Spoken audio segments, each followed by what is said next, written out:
Welcome to everybody in my YouTube channel. BSc third year की पिछली class में हम बात कर रहे थे इलेक्ट्रॉनिक विन्यास सीएफएससी व चुंबकीय आघूर्ण पर हम चर्चा कर रहे थे और यहाँ पर अष्टफलकीय संकुलों की सीएफएससी का मान जो है प्रबल लिगेंड की उपस्थिति में हम ज्ञात कर चुके थे। इस टेबल के ज़रिए मैं आपको इसको समझा चुका था और इसके बाद मैंने आपको बोला भी था कि आप इसे जो है दुर्बल लिगेंड की उपस्थिति में कैलकुलेट करके देखेंगे। आई होप आपने किया भी होगा, नहीं किया हो तो आज हम इस पर चर्चा करने वाले हैं। अष्टफलकीय संकुलों की सीएफएससी का मान दुर्बल लिगेंड की उपस्थिति में ज्ञात करना। देखो मैंने आपको बताया था कि यहाँ पर जो है दुर्बल लिगेंड की उपस्थिति में इलेक्ट्रॉन्स की जो पेयरिंग है वो नहीं होती है, जो D6 कॉन्फ़िगरेशन से स्टार्ट होती है। तो यहाँ हम बात कर लेते हैं सबसे पहले D1 कॉन्फ़िगरेशन की। तो D1 कॉन्फ़िगरेशन में जो पहला इलेक्ट्रॉन है D में वो किस में प्रवेश करेगा, वो T2G में जाएगा।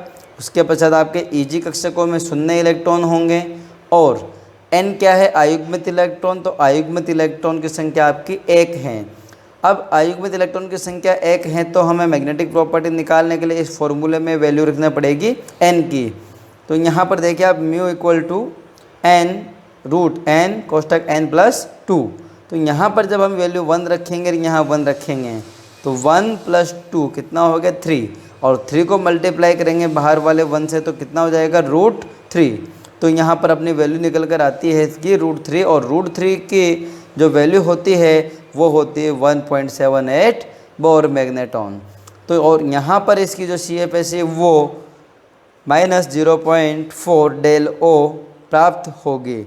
तो देखो हम यहाँ एक चीज़ देखेंगे कि 1 2 3 इलेक्ट्रॉन तक आपकी सीएफएससी का मान जो है सेम आएगा, चाहे लिगेंड आपका प्रबल हो या दुर्बल हो। लेकिन D4 की स्थिति में, दुर्बल लिगेंड की स्थिति में, यहाँ पर देखो जो चौथा इलेक्ट्रॉन है वो EG सबसेल में प्रवेश करेगा और यहाँ पर इलेक्ट्रॉन का युग्मन नहीं होगा जैसा कि आपका प्रबल लिगेंड की उपस्थिति में हो रहा है। देखिए आप यहाँ पर ये D4 में यहाँ EG कक्षक में इलेक्ट्रॉन नहीं गया है, प्रबल लिगेंड की उपस्थिति में यहाँ पर ही पेयरिंग हो गया। लेकिन दुर्बल लिगेंड की स्थिति में आप यहाँ देखो D4 में जो है एक इलेक्ट्रॉन EG कक्षक में आ गया। अब यहाँ पर अयुग्मित इलेक्ट्रॉन की संख्या देखो 1 2 3 4, अयुग्मित इलेक्ट्रॉन की संख्या कितनी है 4 और 4 की वैल्यू हम यहाँ रखेंगे इस फॉर्मूले में 4 कोष्टक 4 + 2।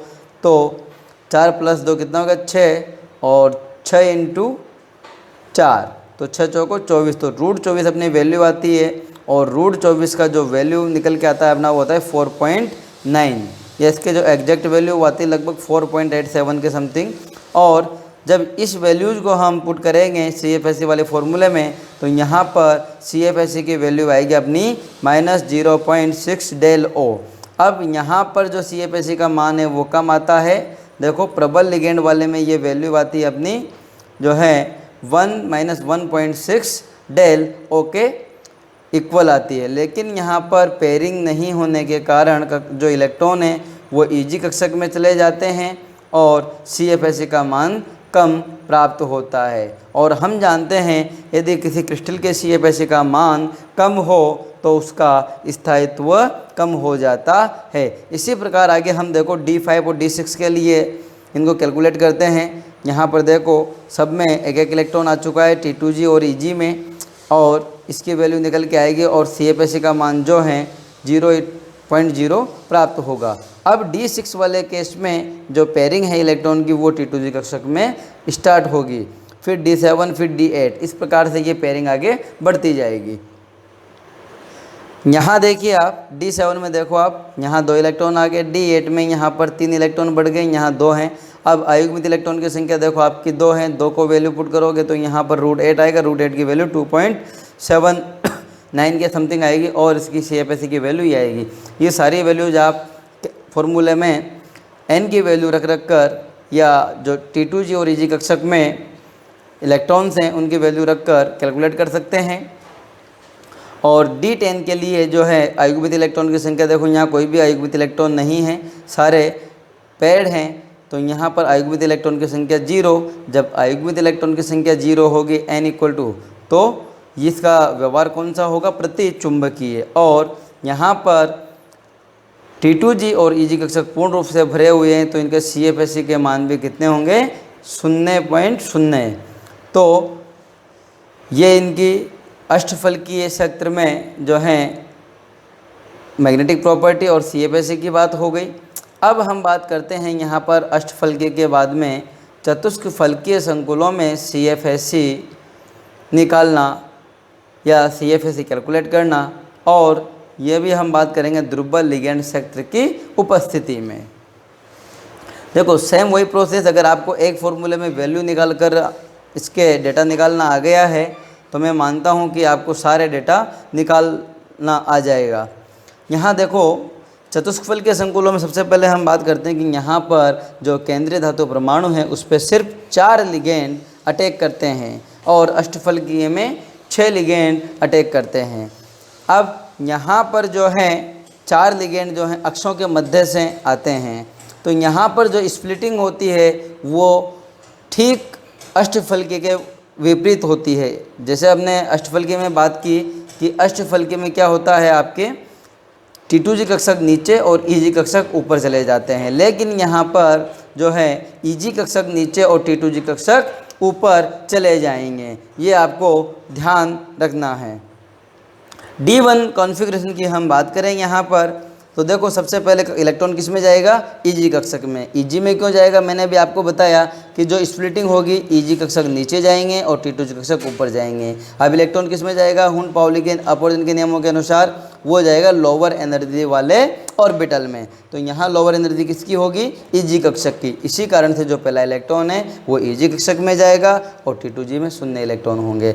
अब यहाँ पर n क्या है, अनपेड इलेक्ट्रॉन 1 है। 1 की वैल्यू इस फॉर्मूले में पुट करेंगे, वही √3 आएगा। √3 की वैल्यू 1.78 आपकी प्राप्त होगी। अब इसके बाद हम बात करते हैं CFSE कैलकुलेट करने की। तो CFSE कैलकुलेट करने में क्या है, अपने यहाँ लिखा था NAG into unpaired electron, sorry minus 0.6 into NEG plus 0.4 into NT2G। तो यहाँ पर देखो एक इलेक्ट्रॉन आपका n की वैल्यू एक यहाँ पुट करिए अपन ने, प्लस 0.4 इंटू T2G कक्षक में कोई इलेक्ट्रॉन है नहीं, तो यहाँ 0 पुट किया। जब इसको सोल्व करेंगे हम तो वैल्यू निकल कर के आएगी आपकी माइनस 0.6 डेल टी। यहाँ पर डेल टी हमने दर्शाया, ये है टेट्राहेड्रल के लिए ऊर्जा, है ना, और ऑक्टाहेड्रल के लिए डेल ओ। इसी प्रकार से हम उस फॉर्मूले में वैल्यू रखते जाएंगे और ये वैल्यूज अपनी कैलकुलेट होके निकल के आती रहेगी। अब यहाँ पर देखिए आप दुर्बल क्षेत्र की उपस्थिति में हैं तो पहले सब में एक इलेक्ट्रॉन चला जाएगा और छठे इलेक्ट्रॉन D6 कॉन्फ़िगरेशन से इलेक्ट्रॉन की पेयरिंग शुरू होगी, वो EG कक्षक में स्टार्ट होगी। अब यहाँ पर देखिए अनपेड इलेक्ट्रॉन जो अयुग्मित इलेक्ट्रॉन 1 2 3 4 इलेक्ट्रॉन यहाँ है। 4 की वैल्यू रखेंगे, रूट चॉइस आएगी, रूट चॉइस की वैल्यू आप कैलकुलेट करके निकाल लेना। जितनी भी वैल्यूज है ये आप स्वयं निकालना। इसी प्रकार D6 D7 D8 D9 D10 की वैल्यू की हम बात करें तो देखिए यहाँ पर D10 में भी आपका जो है अयुग्मित इलेक्ट्रॉन की संख्या 0 है, तो इसकी जो मैग्नेटिक प्रॉपर्टी वो भी 0.0 आ जाएगी और CFSE का मान भी इसका 0 प्राप्त होगा। ये हुई इनकी CFSE और मैग्नेटिक प्रॉपर्टी की बात। यहाँ से क्वेश्चन हमेशा पूछता है और शॉर्ट आंसर भी यहाँ से निकल के आते हैं कंपटीशन एग्ज़ाम में। अब इसके बाद जो आपका टॉपिक आ रहा है वो भी महत्वपूर्ण टॉपिक है, वो है अष्टफलकीय तथा चतुष्फलकीय क्षेत्र की तुलना। तो देखो अभी हम पढ़ के इसको निपटे हैं। चतुष्फलकीय क्षेत्र में विपाटन और अष्टफलकीय क्षेत्र में विपाटन, इन दोनों में क्या क्या अंतर हैं, क्या क्या समानताएं हैं, ये चीज़ें हमें यहाँ पॉइंट टू पॉइंट लिस्ट करनी है। सबसे पहली बात हम करें, अष्टफलकीय क्षेत्र की विपाटन ऊर्जा का मान चतुष्फलकीय क्षेत्र की ऊर्जा से अधिक होता है। इसके निम्न 2 कारण हैं। आपसे छोटा क्वेश्चन पूछ लिया जा सकता है यहाँ से कि अष्टफलकीय क्षेत्र की विपाटन ऊर्जा का मान चतुष्फलकीय क्षेत्र की ऊर्जा से अधिक क्यों होता है। तो इसके 2 मुख्य कारण हैं। कारण नंबर 1, अष्टफलकीय क्षेत्र में धातु परमाणु पर 6 लिगेंड आक्रमण करते हैं, जबकि चतुष्क फलकीय क्षेत्र में 4 ही लिगेंड आक्रमण करते हैं। भैया जब किसी को कोई ज़्यादा अटैक करेगा तो ज़्यादा एनर्जी वहाँ पर उत्पन्न होगी, ज़्यादा प्रतिकर्षण बल का वो महसूस करेगा। जब प्रतिकर्षण बढ़ेगा तो स्वाभाविक है उस मॉलिक्यूल की एनर्जी बढ़ेगी। इसके आगे सेकंड जो पॉइंट है अपना, दूसरा मुख्य कारण है अष्टफलकीय क्षेत्र में dx² y² व dz² लिगेंड के ठीक सामने आ जाते हैं, जिससे प्रतिकर्षण अधिक होता है। अतः प्रतिकर्षण अधिक होने के कारण विपाटन ऊर्जा में वृद्धि हो जाती है। मैंने यही आपसे कहा है कि यदि रिपल्सन अधिक होगा तो मॉलिक्यूल की एनर्जी बढ़ जाएगी। दोनों क्षेत्रों की विपाटन ऊर्जाओं में निम्न संबंध होता है। दोनों क्षेत्र कौन कौन से, अष्टफलकीय और चतुष्फलकीय क्षेत्र की जो ऊर्जाएं होती है उनमें क्या रिलेशन होता है, ΔT = 4/9 डेल O। इसकी तुलना में जो ऑक्टाहेड्रल की एनर्जी होती है वो 4/9 डेल O रेशियो से अधिक होती है। इतना रेशियो इसका अधिक होता है टेट्राहेड्रल की तुलना में। अब दूसरा मुख्य जो इनकी समानता है दोनों में या जो विभेद है वो है अष्टफलकीय क्षेत्र की CFSE का मान चतुष्फलकीय क्षेत्र से अधिक होने के कारण यह अधिक स्थायी होते हैं, अर्थात लिगेंड अष्टफलकीय क्षेत्र में संकुल निर्माण को प्राथमिकता देते हैं। लिगेंड अष्टफलकीय क्षेत्र में लिगेंड को प्राथमिकता देते हैं। प्रबल लिगेंड अष्टफलकीय क्षेत्र में, जबकि दुर्बल लिगेंड चतुष्फलकीय क्षेत्र में व्यवस्थित होने को प्राथमिकता देते हैं। ये पॉइंट नोट करने योग्य हैं। आपका यहाँ पर महत्वपूर्ण पॉइंट है कि जब भी प्रबल लिगेंड आपका अटैकिंग स्पीशीज के रूप में होगा तो जो है अष्टफलकीय क्षेत्र या अष्टफल के संकुल बनेगा, जबकि दुर्बल लिगेंड चतुष्फलकीय क्षेत्र में व्यवस्थित होने को प्राथमिकता देते हैं।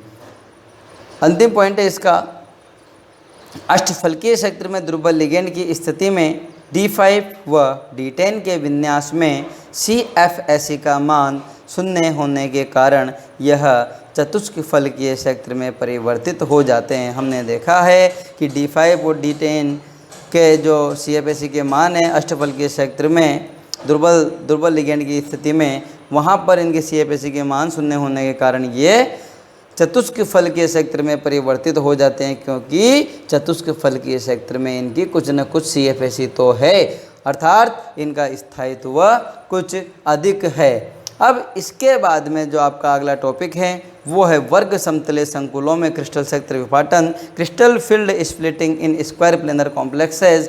इसके